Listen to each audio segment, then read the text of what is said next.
He had such a huge family.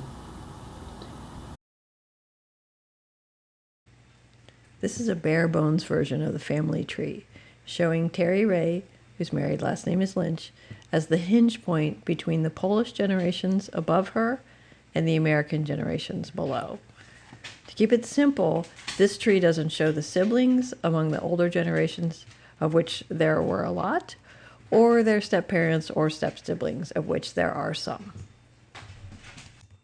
One thing to notice is that Terry was born with the last name Ray, while her father, Harry, was born with the last name Rabinowicz. That's because when Harry and Des emigrated to the U.S., they ended up changing their name from Rabinowitz to Ray. So let's take a look at the Rabinowitz side of the family, going back 5 generations. The main thing to know about this side of the family tree is that this is a dynasty of Hasidic rabbis. So the men are all rabbis, down until Harry, who was not one, and the women are all daughters or granddaughters of rabbis from other dynasties. Here is Harry's great-great-great-grandfather, Yaakov Yitzhak, otherwise known as the Holy Jew, who was the founder of the Peshisha movement in Hasidic philosophy. Interesting that he had a famous saying that says, "It is not difficult to perform miracles, but it is truly difficult to be a Jew." Next on the tree is Yaakov's son Yerachmiel, who was also a rabbi, but interestingly doesn't appear to have been an important successor to his father's movement. It seems to be Harry's grandfather Isaac who made the next step by moving his group to Biala and starting a Hasidic court there. So here's a bunch of this family tree information written onto Shlomo's gravestone, which is in the Warsaw Cemetery. He died in 1942, so the ghetto is already happening, but he still got this nice stone, which talks about this whole tree of rabbis, including on his mother's side. So his mother was the daughter of a famous rabbi and also the granddaughter of a famous rabbi.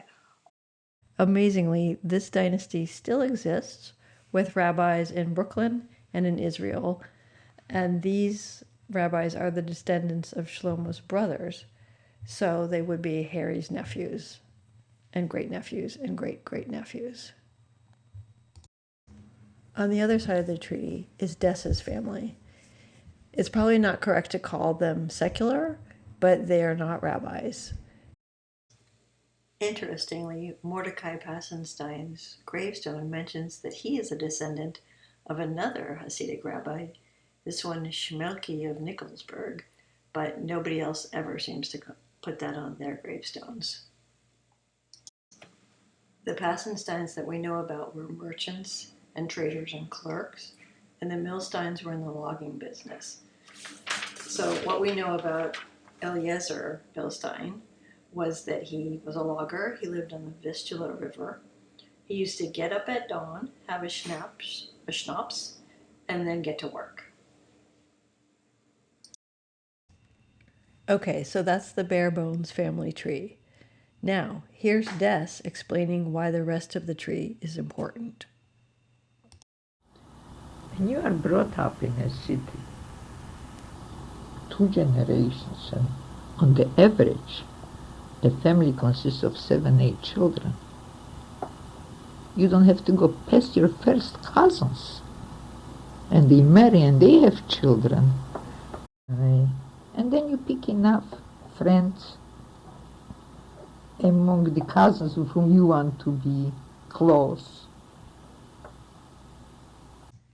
So the world of our ancestors was a world in which your friends were also your cousins, and also a world in which families intermarried again and again, as in 2 brothers might marry a set of sisters, or a widower might remarry his dead wife's sister. There's a lot of sort of branching back between a couple of families. Family members also went into business together, and the ones who emigrated sponsored their siblings or their nephews or nieces who were also trying to immigrate. So the family was huge enough to be most of your social world. And so it seemed worth trying to visualize it. There's no way to fit the full amount of the huge family into one screen like this. So just to show who's there, for each person that's already on the screen, I'm going to add gray circles next to them for siblings or step siblings. Orange circles would be the children of those siblings, so nieces or nephews. And then the blue circles are the children of those children, so the great nieces and great nephews. The little red circles are the next generation below that. So for sure, this map, this tree, does not show everyone. It is probably a pretty huge undercount. There's no way to know that for sure, but I've only put in the people we know about for sure, and there just aren't good records.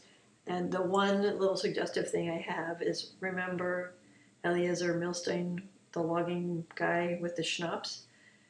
The other thing that was handed down to us is that when he died, 127 grandchildren, all male, were mourning for him. There's no room for birth dates and death dates on this either, but there's a pattern here, which is that people tended to get married quite early, between 16 and 20, to have a lot of children between 7 and 8. There was a lot of death, so there's a lot of remarriage with stepchildren. And it would be easy to imagine that this is a pattern that continues on and is disrupted by World War II and by Hitler. But in fact, it seems to have been disrupted before that in this last generation, in Harry and Des's generation. So that's for the next thing.